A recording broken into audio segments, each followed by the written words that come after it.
కళ్ళతోనే కోటి భావాలు పలికించే అద్భుత నటి సావిత్రి. అభినయానికి పర్యాయ పదం మహానటి సావిత్రి.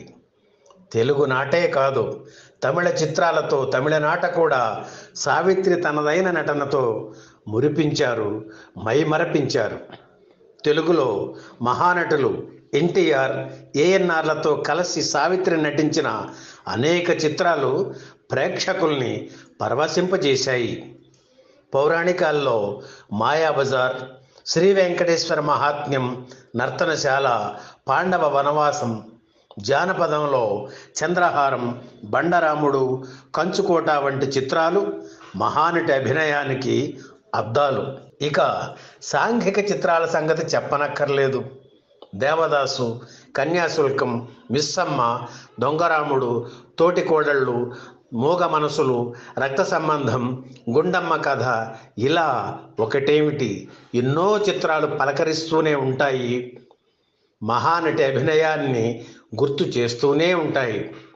తెలుగువారికి గర్వకారణమైన సావిత్రమ్మకు 1977లో అద్భుతమైన సన్మానం జరిగింది.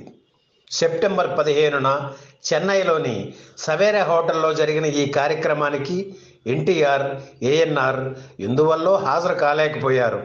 నాటి ఆంధ్రప్రదేశ్ ముఖ్యమంత్రి జలగం వెంగళరావు సతీ సమేతంగా ఈ కార్యక్రమానికి హాజరయ్యారు. అంజలీదేవి, వాణిశ్రీ, జయసుధ, జయప్రద, కాంచన, ప్రభ, గాయని పి సుశీల, రమాప్రభ, హీరోల్లో కృష్ణంరాజు, దర్శక నిర్మాత బిఎన్ రెడ్డి కూడా ఈ సభకు విచ్చేశారు. సావిత్రిని శాలువతో సత్కరించి, ఈ సన్మానం దేశంలోని కళాకారులకు జరిగే సన్మానంగా భావిస్తున్నాను అని బిఎన్ రెడ్డి అన్నారు.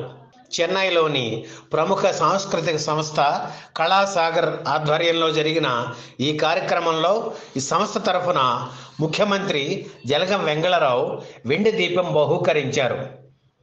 ఈ మహానటి నాకు మార్గం చూపిన దేవత, ఆవిడ ఏ పరిస్థితుల్లో ఉన్నా నా అభిమాన నటి అని గద్గద స్వరంతో చెప్పారు వాణిశ్రీ.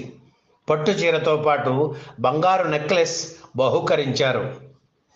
జయప్రద 2 జతల బంగారు గాజులు, జయసుధ బంగారు ఉంగరం, ప్రభ పట్టుచీర, కాంచన శాలువ, రమాప్రభ వినాయకుని విగ్రహం అందజేశారు. ఈ కార్యక్రమంలో రెబల్ స్టార్ కృష్ణంరాజు మాట్లాడుతూ సావిత్రిని కోహినూరు వజ్రంతో పోల్చారు. ఆ వజ్రం కోసం దేశాలు ఎలా పోట్లాడుకుంటున్నాయో అలాగే సావిత్రి మా భాషకు చెందిన నటి అంటే మా భాషకు చెందిన నటి అని పోట్లాడుకుంటున్నారు అన్నారు. ఈ సభ చివరిగా సావిత్రి మాట్లాడిన మాటలు ఎవరికైనా కన్నీళ్లు తెప్పిస్తాయి. ఈరోజు నా కళా జీవితంలో చాలా ముఖ్యమైన రోజు. నేను మూలపడిపోయానని అంటున్నారు. అది వాస్తవమే. కారణాలు నాకు తెలియదు. ఎవరైనా చెబితే సరిదిద్దుకుంటాను. నాకు తెలిసి కళకు నేను ద్రోహం చేయలేదు. సినిమా రంగంలో తార నక్షత్రం లాంటిది. ఉన్నంత వరకు మిణుకు మిణుకుమని వెలుగుతూనే ఉంటుంది.